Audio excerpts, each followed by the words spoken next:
जिसकी वजह से एक पल में हमारा सब कुछ तबाह हो गया, अब उसका तबाह होना जरूरी हो गया है। अगर ऐसा नहीं हुआ तो तकलीफ सिर्फ हमारे लिए नहीं, हमारी ऑर्गेनाइजेशन के लिए भी बढ़ती चली जाएगी। We have to kill Arnav. आप फिक्र मत कीजिए सर, हमारे आधे से ज्यादा आदमी उसके नजदीक पहुंच चुके हैं। मैं आपसे वादा करता हूं, लोग अर्नव से सिर्फ बदला लेते हैं, लेकिन मैं और मेरे आदमी उसके लिए बर्बादी लाएंगे। वैसे भी इस बार उसे बहुत से सरप्राइजेस मिलने वाले हैं। पिछली बार सबसे बचकर भाग निकला था, लेकिन अब नहीं। न जाने कौन थे ये लोग जो अर्नव की जान के प्यासे हो चुके थे। बेसमेंट में मौजूद सभी लोगों की आंखों में देखकर साफ मालूम होता था कि वो सब अर्नव के नाम से वाकिफ थे। लेकिन ये लोग थे कौन? इसका जवाब छुपा था स्लम एरिया की उस छोटी सी गली में, जहां इस वक्त नियति बेहोश पड़ी थी। नियति! जब श्रेष्ठा ने अपनी बेटी को गिरते हुए देखा तो एक पल के लिए वो भी घबरा गई, लेकिन उन्होंने तुरंत खुद को संभाला और नियति को उठाने के लिए आगे नहीं बढ़ी। यहीं दूसरी तरफ आरुष मुस्कुराया और इस मौके का फायदा उठाते हुए बोला, जहाँ की हवा में गंदगी हो वहाँ कोई सांस कैसे ले सकता है? ये सभी गरीब लोग हमारे देश के लिए ना सुधरने वाली बीमारी की ही तरह तो है, ना खुद कभी सुधरते हैं और जो इनके करीब आए उन्हें भी ये बीमार कर देते हैं। कमजोर दिमाग, गंदे कपड़े और चारों तरफ सिर्फ नाकामी की निशानी है ये लोग। जिस वक्त मैंने इस गंदी जगह पर अपने कदम रखे थे, मुझे न जाने क्यों ये रियलाइजेशन हो गई थी कि यहाँ कुछ गलत होने वाला है। एंड नाउ सी क्या हो रहा है यहाँ। अर्नव अपने गुस्से को दबाते हुए उसने आरुष की बात को इग्नोर किया और तुरंत नियति को अपनी गोद में उठाया। अर्नव को जाता देख श्रेष्ठा बजाज, आरुष और अर्नव के मम्मी पापा भी उसके पीछे पीछे चलने लगे। नियति, मैं तुम्हें कुछ नहीं होने दूंगा। भागते समय अर्नव की आंखें कई बार नियति की तरफ घूम चुकी थी। वो जल्द से जल्द सिर्फ गाड़ी तक पहुंचना चाहता था। अर्नव ने तुरंत नियति को गाड़ी के पीछे लेटाया और ड्राइविंग सीट पर जाकर बैठ गया। ताज्जुब की बात थी, श्रेष्ठा अपनी बेटी की मदद के लिए आगे ही नहीं बढ़ी। श्रेष्ठा और आरुष चुपचाप अपनी गाड़ी में बैठ गए। गाड़ी आगे बढ़ाने से पहले अर्नव ने अपने मम्मी पापा की तरफ देखा और फिर अपने सर को नीचे झुकाते हुए सीधा हॉस्पिटल की तरफ निकल पड़ा। अरे नहीं, अभी नहीं। अर्नव के चिल्लाने का कारण थी वो दो काले रंग की गाड़ियां, जिनसे वो स्लम एरिया के अंदर आने से पहले पीछा छुड़ा चुका था। लेकिन अब वो दोबारा वापस आ चुके थे। What the hell? इनको मुझे पहले ही रोक देना चाहिए था, लेकिन मैं सही वक्त का इंतजार करता रहा। I should have killed them all. तभी एक गाड़ी अर्नव की गाड़ी से टकरा गई। टकरार इतनी जोरदार थी कि उसकी वजह से अर्नव की गाड़ी एक पल के लिए फुटपाथ की तरफ मुड़ गई। लेकिन अर्नव ने जल्दी से अपनी गाड़ी संभाली और सबको चौंकाते हुए गाड़ी को रोड के बीच में रोक दिया। अब ये क्या हो गया? आरुष और श्रेष्ठा हैरानी के साथ ये सब अपनी गाड़ी में बैठकर देख रहे थे। मैं एक पल में, मुझे पूरी उम्मीद है कि वो तुम सब के साथ यहाँ आया होगा। तभी पंकज के साथ गाड़ी के अंदर से सार्थक निकला। उसके साथ और भी कई लोग थे, जिनके चेहरे देखकर अर्नव हैरान नहीं बल्कि जोर जोर से हंसने लगा। उसकी हंसी सबको साफ साफ बता रही थी कि he knew who is coming for him. तुम सब जो करने वाले थे वो मुझे मालूम था, लेकिन मुझे इसका बिल्कुल भी अंदाजा नहीं था कि तुम बिजनेस मैटर्स को पर्सनल बनाओगे। ये अटैक मेरे लिए काफी पर्सनल है, and now you will pay for it Sarthak. Not just you, तुम्हारी पूरी organisation. I know your bosses, I know each and everyone, पर मेरे बारे में कोई नहीं जानता। मैं वो पहेली हूँ जो सबको समझ नहीं आती। सॉरी बॉस, आपने जिस कीमत पर मुझे खरीदा था उससे ज्यादा कीमत मिल गई।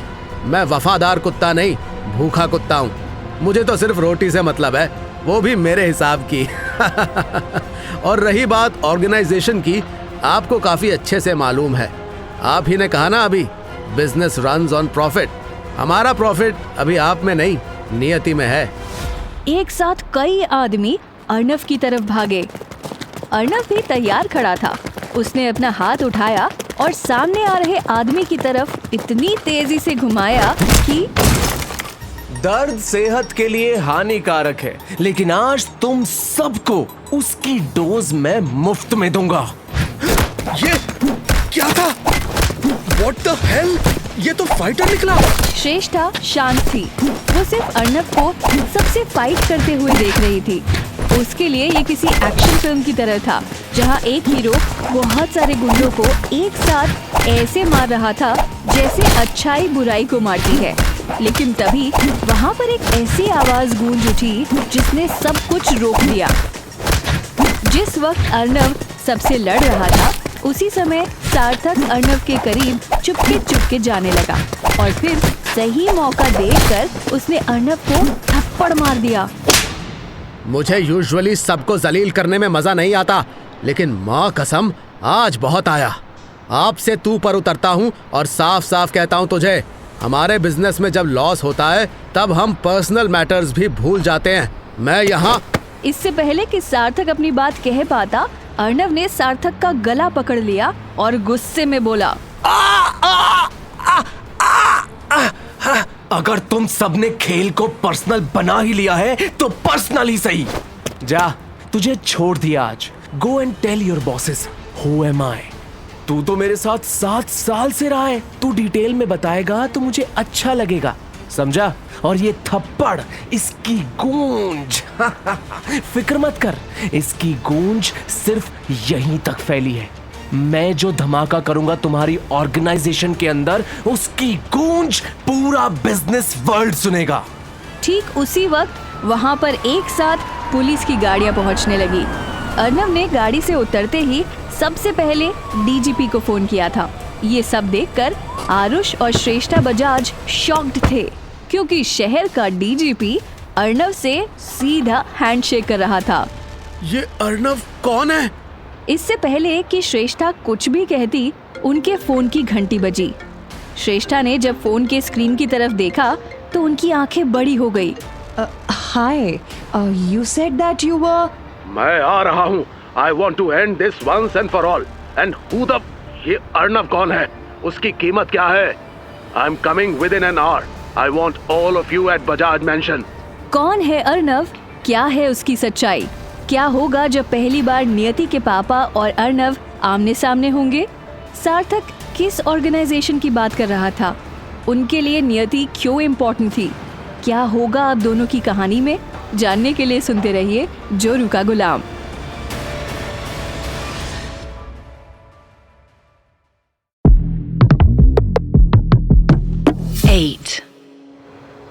क्या हुआ आंटी, आप इतने परेशान क्यों हो गए? परेशान मैं नहीं, नियति होने वाली है और उसके लिए परेशानी खड़ी करेंगे उसके ही डैड देवांश बजाज। मैंने कल रात ही देवांश को सब बता दिया, but I was not expecting कि वो इतनी जल्दी आ जाएंगे। क्या? अब क्या होगा आंटी? अब वही होगा जो देवांश बजाज चाहेंगे। श्रेष्ठा बजाज की बातें सुनने के बाद आरुष ने देखा कि अर्नव और डीजीपी एक साथ खड़े होकर बातें कर रहे हैं। ये अर्नव डीजीपी से क्या बात कर रहा है? इस डीजीपी से मैं पहले मिला हूँ। रुको, फोन करके इससे अभी पूछता हूँ कि ये अर्नव कौन है। आरुष ने तुरंत अपना फोन निकाला और तुरंत डीजीपी को कॉल किया। अर्नव के साथ खड़े डीजीपी ने जब कॉलर आईडी पर आरुष का नाम देखा तो बिना किसी और सोच विचार के डीजीपी ने फोन काट दिया। What the fuck? डीजीपी ने मेरा फोन काट दिया। ये देखकर श्रेष्ठा बजाज भी हैरान थी। इससे पहले कि वो कुछ बोलती, चारों तरफ एम्बुलेंस के आने की आवाज गूंज उठी। एम्बुलेंस की बढ़ती आवाज के साथ श्रेष्ठा के दिमाग में भी अर्नव को लेकर सवाल बढ़ते जा रहे थे। वो मन ही मन बोल रही थी, ये तो वी हेल्थ मेडिकल हॉस्पिटल की एम्बुलेंस है। This is one of the best hospitals in the town. Arnav इन्हें कैसे अफोर्ड कर सकता है? इतने में एम्बुलेंस की गाड़ी रुकी, सभी गाड़ी से उतरे और नियति की तरफ भागे। यहीं दूसरी तरफ श्रेष्ठा ने अपनी गाड़ी का दरवाजा खोल दिया। आंटी, ये आप क्या कर रही हैं? बाहर मत जाइए, आपकी रेपुटेशन है। You can't be everywhere. Calm down. उस वक्त श्रेष्ठा काफी ज्यादा गुस्से में थी, पर आरुष की बातों ने उसे तुरंत ये रियलाइज करवा दिया कि वो श्रेष्ठा बजाज है। You are right, Arush. It's not the time to react. It's the time to be silent and see. क्योंकि 1 घंटे के अंदर देवांश बजाज आने वाले हैं. Now he will handle everything. तो आंटी, गाड़ी सीधा मैं बजाज मेंशन लूं या फिर एम्बुलेंस के पीछे लगाऊं? बजाज मैंशन. अब सभी सवालों का जवाब वही मिलेगा. Let Arnav do whatever he wants to do. वापस लौट के बुद्धू बजाज मैंशन ही आएगा ना. एम्बुलेंस निकल चुकी थी, लेकिन उसके पीछे अर्नव ने अपनी गाड़ी लगा ली थी. डीजीपी अर्नव के पीछे नहीं, बल्कि दूसरे रास्ते चला गया. ताज्जुब की बात थी, जहां श्रेष्ठा को जाना था उसी तरफ एम्बुलेंस भी जा रही थी. तभी श्रेष्ठा के फोन की घंटी बजी. अब ये कौन है? श्रेष्ठा बजाज को किसी अननोन नंबर से फोन आया था. उठा लो आंटी, इम्पोर्टेंट कॉल हो सकती है. जैसे ही श्रेष्ठा ने फोन उठाया, वो चौंक गई. उसे अर्नव ने फोन किया था. जो तुम्हारा रास्ता है वही मेरा भी है. बजाज मैंशन में मिलते हैं. तुम्हें क्या लगा मैं तुम्हारा पीछा छोड़ दूंगा? मेरा निशाना तो काफी पहले से तय था. सिर्फ वक्त का इंतजार था. अब मेरा वक्त खत्म हुआ और तुम्हारी प्रॉब्लम्स शुरू. अर्नव ने जैसे ही फोन काटा, श्रेष्ठा के दिमाग ने मानो काम करना ही बंद कर दिया था. Aunty, are you alright? आज मुझे 2 कॉल आए और दोनों ने मुझे सिर्फ परेशान ही किया. अर्नव का कॉल था, वो भी बजाज मैंशन आ रहा है. एम्बुलेंस से लेकर अर्नव और आरुष की गाड़ी तेज रफ्तार में सिर्फ बजाज मैंशन की तरफ जा रही थी. नियति की वजह से कहानी शुरू हुई थी, लेकिन अफसोस इस वक्त नियति बेहोश है. सभी लोग बजाज मैंशन पहुंच चुके थे. गाड़ी से उतरते ही उन्होंने अपनी आंखों के सामने सबसे पहले देवांश बजाज को देखा. नीले रंग की पैंट और व्हाइट शर्ट में देवांश बजाज काफी स्मार्ट लग रहे थे. उन्हें देखकर साफ मालूम होता था कि उन्होंने अपनी सेहत का काफी ख्याल रखा है. यहीं दूसरी तरफ देवांश बजाज की नजरें सिर्फ अर्नव पर टिकी हुई थी. अर्नव, आखिर तुमसे मुलाकात हो ही गई. आप कौन? श्रेष्ठा और आरुष तुरंत देवांश बजाज के पास आ गए. देवांश ने श्रेष्ठा की तरफ देखते हुए कहा, मैं तुमसे आराम से बात करूंगा श्रेष्ठा. अभी मुझे कुछ वक्त अकेले सिर्फ अर्नव के साथ रहना है. श्रेष्ठा और आरुष बिना कुछ बोले घर के अंदर चले गए. नियति को भी एम्बुलेंस से निकालकर उसके आलीशान कमरे में ले जाया गया था. उसकी देखरेख के लिए कमरे में पहले से ही वी हेल्थ मेडिकल हॉस्पिटल का मेडिकल स्टाफ मौजूद था. उन्होंने नियति का इलाज करना शुरू कर दिया. कुछ वक्त के बाद नियति की हालत ठीक हो गई. ये पहली बार नहीं था कि उसको ऐसे अटैक्स आए थे. ये उसके साथ काफी बार हो चुका था. नियति जब उठी तब उसके सामने आरुष खड़ा था. आरुष ने जैसे ही नियति की आंखें खुलती देखी, वो तुरंत नियति के नजदीक गया और बोला, नियति, तुम्हें मालूम है तुम्हारे बेहोश होने के बाद क्या हुआ? जिस वक्त आरुष नियति को सब बता रहा था, उस वक्त श्रेष्ठा कमरे के बाहर खड़ी होकर सारी बातें सुन रही थी. तुम्हें अंदाजा भी है how big a problem he has created for the Bajaj? I can't believe this. ये सब अर्नव कर सकता है. Oh no. अर्नव के बारे में जानकर नियति हैरान थी, क्योंकि उसने जो सोचकर अर्नव से शादी की थी, उससे बिल्कुल ऑपोजिट अर्नव निकल रहा था. She was clueless. इन सब से अनजान अर्नव और देवांश बजाज एक साथ गार्डन एरिया में बैठ चुके थे. कभी कभी सही समय पर छोड़ देना सबसे बेहतर फैसला होता है, और इस वक्त तुम्हारे लिए नियति को छोड़ना ही सबसे सही फैसला होगा. देवांश की बात सुनकर अर्नव चौंक गया. उसके चौंकने की वजह ये भी थी कि गार्डन में बैठे उन्हें सिर्फ 1 ही मिनट हुआ था और बिना समय गवाए देवांश ने अपना इरादा अर्नव के सामने जाहिर कर दिया था. तुम सोच क्या रहे हो? तुम्हें जितने पैसे चाहिए मैं दूंगा. Tell me, how much do you want? देखो, मैं तुमसे ये बिल्कुल भी पूछने में इंटरेस्टेड नहीं हूँ कि तुमने मेरी बेटी से शादी क्यों की, तुम्हारा क्या प्लान था, या तुम कौन से खानदान से हो. नथिंग. मुझे सिर्फ तुम अपनी कीमत बताओ. जो मुश्किल वक्त में हाथ थामे, उससे बड़ा शायद कोई रिश्ता नहीं होता. इसीलिए मुझे नहीं लगता कि आप मेरे और नियति के रिश्ते की कोई कीमत लगा सकते हैं. मैंने नियति का उस समय साथ दिया जब उसके साथ कोई भी नहीं था. तुम किस रिश्ते की बात कर रहे हो? एक रात में कैसा रिश्ता बनता है? रिश्तों की गहराई समझने के लिए वक्त नहीं, नियत चाहिए। और मेरी नियत सिर्फ नियति की तकलीफों को दूर करने में थी। ओह कट द क्रैप। यहाँ लोगों को मनचाही जिंदगी मिलती नहीं, बनानी पड़ती है। तुम्हें बैठे बिठाए एक ऑफर दे रहा हूँ। अपनी मुंह मांगी कीमत बताओ और पैसे लेकर मेरी बेटी की जिंदगी से दूर चले जाओ। हो सके तो मैं तुम्हारे लिए तुम्हारे पसंद के किसी भी देश में रहने का इंतजाम भी करवा दूंगा। Now tell me, what else do you want? Devansh को अर्णव के जवाब का इंतजार था, लेकिन अर्णव एकदम शांत था। ठीक उसी वक्त वहां पर श्रेष्ठा भी आ गई। वो गुस्से में अर्णव की तरफ देखते हुए बोली, अर्णव, रिश्ता उन्हीं से रखा जाता है जिनकी उसको निभाने की औकात होती है। तुम्हारे लिए बेहतर यही है कि पैसे लो और यहाँ से चले जाओ। अगर हमारा परिवार तुम जैसे इंसान को सहने की ताकत रखता है तो तबाह करने की भी ताकत रखता है। Now the choice is yours। ये सुनकर अर्णव तुरंत अपने सोफे से उठा। क्या किया, कैसे, कब, ये सब सोचकर अगर मैं फैसला लूंगा तो शायद कभी सही फैसला नहीं ले पाऊंगा। लगता है आपको मेरी बात समझ नहीं आई। चलो कोई बात नहीं, दोबारा कह देता हूं, मैं नियति से अलग नहीं होऊंगा। मैं उसे छोड़कर नहीं जाऊंगा। डीजीपी के आने से लेकर एम्बुलेंस के पहुंचने तक अर्णव ने ऐसा क्या किया और कैसे किया, ये बहुत बड़ा सवाल बन चुका था।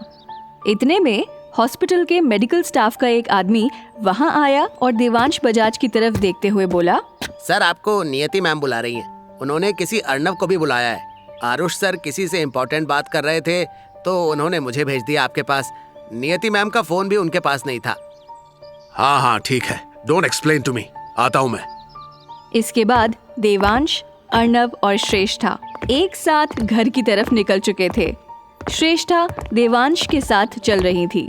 तभी उन्होंने देवांश से कहा, देवांश, तुम अब आगे क्या करोगे? श्रेष्ठा, समुद्र की तरह है हमारे बजाज परिवार की पहचान। अगर हमने किसी से किनारा कर लिया तो उसे डूबने से कोई नहीं रोक सकता। लेकिन ये अर्णव मुझे थोड़ा डिफरेंट लग रहा है। इसके साथ खेल जल्दी खत्म करने में मजा नहीं आएगा। He is different। पर Devansh, what about our family values? ये अर्णव हमारी फैमिली में फिट ही नहीं होता। देवांश, जिस फैमिली में कोई किसी की रिस्पेक्ट नहीं करता, उस फैमिली में कभी ग्रोथ नहीं हो सकती। फैमिली की असली ताकत उसके मेंबर्स में होती है और मुझे नहीं लगता कि अर्णव हमारी ताकत है। And Devansh, why are you not understanding उसकी फाइनेंशियल कंडीशन? आज मैं उसके एरिया में गई थी, it was pathetic. Calm down Shreshtha, अभी कुछ बोलने से ये सब सही नहीं होगा। How can I Devansh, how can I? Devansh, मुझे तो नियति के गले में जो मंगलसूत्र है वो भी नकली लगता है। मैंने नियति की शादी के लिए क्या क्या चीजें नहीं सोची थी। ऐसा नहीं था कि देवांश को श्रेष्ठा की बातें गलत लग रही थी, लेकिन वो इस वक्त कुछ नहीं कहना चाहता था, क्योंकि इस वक्त उसके दिमाग में सिर्फ नियति घूम रही थी। अर्णव, श्रेष्ठा और देवांश बजाज नियति के आलीशान कमरे में पहुंच चुके थे, जहां एक तरफ नियति के कमरे में उसका पूरा परिवार और अर्णव पहुंच चुका था, वहीं दिल्ली शहर के दूसरे कोने में पंकज एक अंधेरे कमरे के अंदर बैठा हुआ था। उसके माथे पर सार्थक ने अपनी बंदूक तानी हुई थी। मुझे माफ कर दो सार्थक। बड़े सपने के लिए बड़े सैक्रिफाइसेस की भी जरूरत होती है। मुझे जहां पहुंचना है वहां जाने के लिए तुम्हारा मरना काफी जरूरी है पंकज। सार्थक ने पंकज को खत्म कर दिया। उसके बाद उसने अपना फोन निकाला और किसी को फोन लगाया। जैसे ही किसी ने फोन उठाया, सार्थक शैतानी मुस्कान के साथ बोला, बॉस को कह दो कि मैं आज की फ्लाइट से दुबई आ रहा हूँ। अर्णव, नियति और पूरे बजाज परिवार की किस्मत अब बदलने वाली है। उनसे कहना वार करने का सही समय आ चुका है। सार्थक किससे बात कर रहा था? क्यों पड़ा है सार्थक अर्णव, नियति और बजाज परिवार के पीछे? नियति और उसके पापा के बीच क्या बात होगी? अर्णव और नियति की कहानी में आगे क्या होगा? श्रेष्ठा और देवांश अर्णव के साथ आगे क्या करेंगे? जानने के लिए सुनते रहिए जोरू का गुलाम।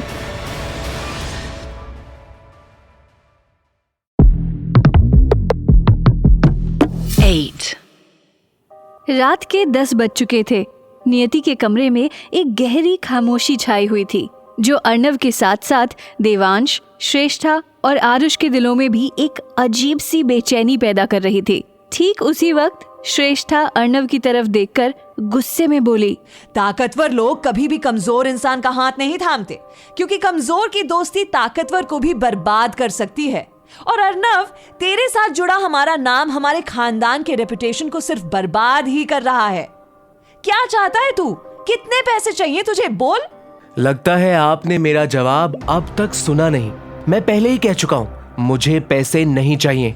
Mom please. इससे पहले कि नियति आगे कुछ कहती, श्रेष्ठा ने गुस्से में उसे रोकते हुए कहा, नियति, जस्ट कीप क्वाइट। तुम कुछ ना ही बोलो तो ज्यादा बेहतर है। प्लीज प्लीज आप ऐसे मत कहिए। मैंने तो सिर्फ वो ही किया जो उस वक्त मुझे सही लगा। अपने खानदान की इज्जत को मिट्टी में मिलाना तुम्हें सही लगा? वाओ, जिस लड़की ने एक बार भी ये नहीं सोचा कि अर्णव जैसे लड़के से शादी करने के बाद उसके पापा की रेपुटेशन का क्या होगा। Niyati, you are a very selfish woman. ये सुनकर नियति ने जब अपने पापा की तरफ देखा तो उसे काफी बुरा लगा। हर तकलीफ में उसका साथ देने वाले उसके पापा देवांश बजाज आज उससे मुंह मोड़ चुके थे। वो सोफे पर ऐसे बैठे थे जैसे उन्हें किसी भी चीज से कोई मतलब ही नहीं है। नियति, इस दुनिया में इंसान सब कुछ झेल सकता है, लेकिन अपनों का दिया हुआ धोखा नहीं। तुमने अपने पापा को धोखा दिया है। नो मॉम, ऐसा कुछ भी नहीं है। नियति के दिमाग में बहुत से अजीब ख्यालों ने जन्म ले लिया था। अपने पापा की तरफ देखकर वो काफी इमोशनल हो चुकी थी। इस वक्त अर्णव को साफ साफ समझ में आ रहा था कि श्रेष्ठा जानबूझकर नियति को गिल्ट में डाल रही है, लेकिन उसके बाद भी वो कुछ नहीं बोला। तभी नियति रोती हुई आवाज में अपने पापा की तरफ देखकर बोली, पापा, मैं जानती हूँ कि आप नाराज हैं, पर आप समझिए कि मैंने कुछ भी जानबूझकर नहीं किया था। मैंने कभी सपने में नहीं सोचा था कि आपको दुख पहुंचाऊंगी। और आप तो हमेशा कहते थे ना कि गलती करने वाला इंसान गलत नहीं होता, बस उसके हालात गलत होते हैं। तो फिर पापा आज क्यों नहीं समझ रहे हैं मुझे? मैंने जो भी फैसला लिया वो सिर्फ अपने हालात को देखकर लिया है। अपनी बात खत्म करते ही नियति फूट फूट कर रोने लगी। देवांश बिल्कुल खामोश था।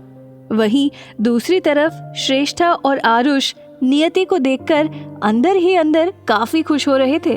तभी मौके का फायदा उठाते हुए आरुष ने अर्णव की तरफ देखकर कहा, वैसे श्रेष्ठा आंटी, हम इस अर्णव को जितना बेवकूफ समझते थे उतना है नहीं। मैं कुछ समझी नहीं आरुष, तुम कहना क्या चाहते हो?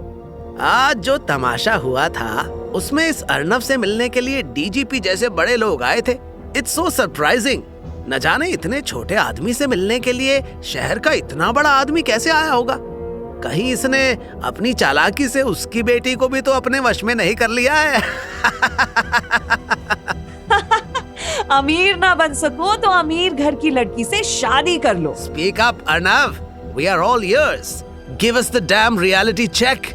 ऐसा क्या तीर मार लिया तूने कि डीजीपी जैसे लोग तुझे इम्पोर्टेंस देने लगे? उसी समय अर्णव की आंखें जब नियति से मिली तो उसने देखा कि नियति की आंखें भी उससे वही सवाल पूछ रही थी जो आरुष ने पूछा था। वो भी ये जानना चाहती थी कि कैसे एक स्लम एरिया में रहने वाला मामूली आदमी डीजीपी को बुला सकता है। इस वक्त सबकी निगाहें सिर्फ अर्णव के जवाब का इंतजार कर रही थी। तभी अर्णव सीरियस होकर बोला, इस दुनिया में जो दिखता है वो सही हो जरूरी नहीं। डीजीपी को मैंने बुलाया जरूर था, लेकिन वो मेरे लिए नहीं बल्कि मेरे दोस्त सम्राट के कहने पर आए थे। दरअसल सम्राट और मैं अच्छे दोस्त हैं। हमारी दोस्ती में फर्क सिर्फ अमीरी और गरीबी का है। दोस्त? तुम जैसे लोग दोस्त नहीं, सिर्फ कनेक्शंस बन सकते हो। श्रेष्ठा को तो वैसे भी यकीन नहीं हो रहा था कि अर्णव जैसा आदमी डीजीपी को बुला सकता है। और जब उन्हें अर्णव के दोस्त के बारे में पता चला तो उनकी नफरत अर्णव के लिए और ज्यादा बढ़ गई, क्योंकि उनकी नजरों में अर्णव अब एक अपॉर्चुनिस्ट बन चुका था जो अपने मतलब के लिए किसी का भी इस्तेमाल कर सकता था। इतने में अर्णव के फोन की घंटी बजी। जब अर्णव ने फोन की तरफ देखा तो हैरानी से उसकी आंखें बड़ी हो गई, क्योंकि उसे फोन सार्थक ने किया था। हेलो, कैसे हो सर? कॉल क्यों किया है मुझे? यही बताने के लिए कॉल किया है कि नियति को बचा सकते हो तो बचा लेना। सिर्फ 10 दिनों के अंदर उसके साथ एक ऐसा हादसा होगा जिसके बारे में तुमने कभी सोचा भी नहीं था। तुमने मुझे छोड़कर कितनी बड़ी गलती कर दी है, उसका एहसास तुम्हें 10 दिनों के अंदर हो जाएगा। 10 दिन? ऐसा क्या करने वाले हैं लोग? सार्थक के कॉल के बाद अर्नव के दिमाग में हजारों सवालों ने जन्म ले लिया। श्रेष्ठा आंटी, इस वक्त आपको अर्नव की शक्ल देखकर ऐसा नहीं लग रहा कि फोन पर किसी ने इससे इसकी औकात पूछ ली है? आरुष, औकात उनकी पूछी जाती है जिनकी होती है। अर्नव बाहर से शांत था, लेकिन उसके अंदर जो गुस्सा एक धड़कते हुए ज्वालामुखी की तरह खौल रहा था, जो बस किसी भी वक्त फट सकता था। उसने गुस्से में अपनी मुट्ठी भींच ली थी। इतने में आरुष ने अर्नव से एक ऐसी बात कह दी जिसको सुनकर अर्नव का गुस्सा एक भयंकर ज्वालामुखी की तरह फट गया। वैसे अर्नव, वो स्लम एरिया में जो तुम्हें मिले थे वो तुम्हारे असली वाले ही माँ बाप थे ना? क्योंकि तुम्हारी... अर्नव नहीं, प्लीज, व्हाट द हेल। पलक झपकते ही अर्नव ने गुस्से में आरुष का कॉलर ऐसे पकड़ लिया था जैसे एक शिकारी अपने शिकार को पकड़ता है। उसे देखकर मालूम होता था कि उसकी आंखों में एक ऐसी आग जल चुकी थी जिसकी लपेट में आरुष का नामो निशान राख हो सकता था। घमंड से बड़ा कोई नशा नहीं होता आरुष, लेकिन उसे तोड़ना मुझे बहुत अच्छे से आता है। इसलिए तुम अपनी जबान को उसी हद तक ले जाओ जहां से तुम जिंदा वापस जा सको। वैसे भी जिस स्लम एरिया की तुम बात कर रहे थे, वहां पापी हो या शरीफ, मरने के बाद सिर्फ चील कौवों को ही याद रहता है, समझा? Arnav, leave him, leave him. Why the fuck I should leave him? जब तक बात मेरी थी मैं शांत था। इसे मेरे माँ बाप का नाम बीच में नहीं लाना चाहिए था। मेरे ही घर में मेरे मेहमान के साथ ये बदतमीजी कैसे कर सकता है? ये सुनकर अर्नव ने जैसे ही श्रेष्ठा की तरफ देखा, देवांश बजाज अपने सोफे से उठ गए और गुस्से में बोले, Arnav, leave him, he is our family friend. Arnav, Aarush की तरफ से मैं तुमसे माफी मांगती हूँ, प्लीज लीव हिम। नियति को अच्छे से मालूम था कि अर्नव क्या कर सकता है। उसने अर्नव को फाइट करते हुए देखा था। देवांश बजाज इस पूरी सिचुएशन को समझने की कोशिश कर रहे थे। उन्हें देखकर कोई भी ये कह सकता था कि वो गहरी सोच में डूबे हुए हैं। अचानक उनके दिमाग में एक ख्याल आया और वो तुरंत अर्नव की तरफ देखकर बोले, अर्नव, आरुष ने तुम्हारे मॉम डैड के लिए जो कुछ कहा उसके लिए मैं तुमसे माफी मांगता हूँ। He shouldn't have said that. मैं मानता हूँ कि आरुष अपने वर्ड्स और इमोशंस पर काबू खो बैठा था, बट माय फ्रेंड, तुम्हें भी उसका कॉलर नहीं पकड़ना चाहिए था। You can't fight with those who are friends with the Bajads. खैर छोड़ो, मैं तुम्हें इसके लिए कुछ नहीं बोलूंगा क्योंकि शायद तुम्हें अभी हमारे बारे में कुछ नहीं मालूम।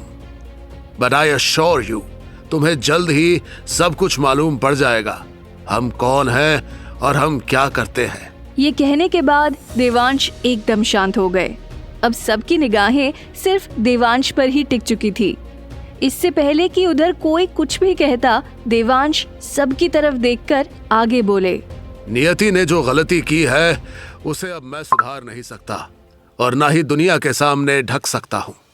इसलिए I have decided to throw a grand party for Niyati and Arnav, जिससे कि दुनिया को भी मालूम पड़े कि नियति का हस्बैंड कौन है। ये सुनकर श्रेष्ठा के पैरों तले जमीन खिसक गई। वो तुरंत बोल उठी, What are you saying, Devansh? We can't do this. तुम्हारी सालों की मेहनत, तुम्हारी सारी रेपुटेशन एक झटके में मिट्टी में मिल जाएगी अगर उन्हें पता चला कि नियति ने जिससे शादी की है वो एक स्लम एरिया का मामूली आदमी है। अगर ये बात बाहर निकल गई तो तुम्हें भी मालूम है कि हमें काफी तकलीफें उठानी पड़ सकती हैं। सब कुछ खत्म हो जाएगा देवांश, तुम्हारी दुनिया, तुम्हारा नाम, सब कुछ। देवांश बजाज जैसे ही कुछ बोलने लगे, अर्नव ने श्रेष्ठा की तरफ देखते हुए कहा, आप फिक्र मत कीजिए सासू माँ, मुझे किसी की बर्बादी का कारण बनने का कोई शौक नहीं है, इसलिए मैं वो पार्टी अटेंड ही नहीं करूंगा और ना मैं चाहता हूं कि इसके बारे में मुझसे कोई दोबारा कुछ पूछे। अगर किसी को लगता है कि मैं अपने फैसले से पीछे हटूंगा तो वो गलत है। ये मेरा फैसला है और मैं किसी के लिए भी फैसला नहीं बदलूंगा। ये कहकर अर्नव गुस्से में आरुष की तरफ देखता है और बिना कुछ बोले कमरे से बाहर चला जाता है। अर्नव के कॉन्फिडेंस को देखकर कमरे में मौजूद सभी लोग काफी हैरान थे। उन्हें यकीन ही नहीं हो रहा था कि स्लम एरिया में रहने वाले एक मामूली लड़के ने बजाज की पार्टी में आने से इनकार कर दिया था। न श्रेष्ठा और ना ही देवांश को मालूम था कि वो अर्नव के साथ आगे क्या करेंगे। जहां एक तरफ पूरा बजाज परिवार अर्नव के एटीट्यूड को देखकर हैरान था, वहीं दूसरी तरफ सार्थक अपने लोगों के साथ दुबई पहुंच चुका था। हाय सर, मैं दुबई पहुंच चुका हूं। बाहर मेरे आदमी तुम्हारा गाड़ी नंबर DUB 1257 में इंतजार कर रहे हैं। Okay sir. सार्थक एयरपोर्ट से बाहर निकला और गाड़ी में बैठकर राघवन से मिलने के लिए निकल पड़ा। तकरीबन 10 मिनट के बाद सार्थक को राघवन का कॉल आया और उसने जैसे ही फोन उठाया, राघवन बोला, सार्थक, तुमने मेरी काफी मदद की है।